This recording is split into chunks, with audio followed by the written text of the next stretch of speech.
राष्ट्रपती द्रौपदी मुर्मू, उपराष्ट्रपती CP राधाकृष्णन आणि प्रधानमंत्री नरेंद्र मोदी यांनी देशवासियांना वसंत पंचमीच्या शुभेच्छा दिल्या आहेत.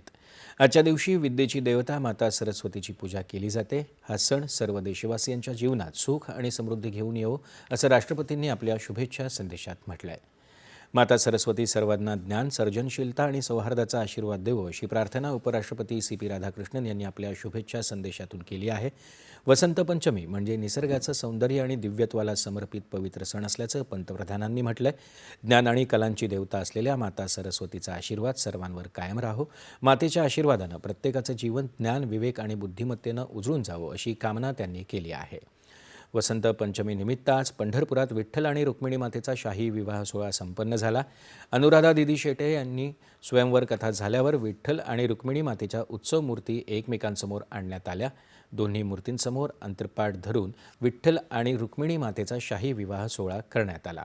या सोहळ्यासाठी पंढरपुरात लाखो भाविकांनी हजेरी लावली. मंदिर परिसरात आकर्षक अशी सजावट करण्यात आली आहे.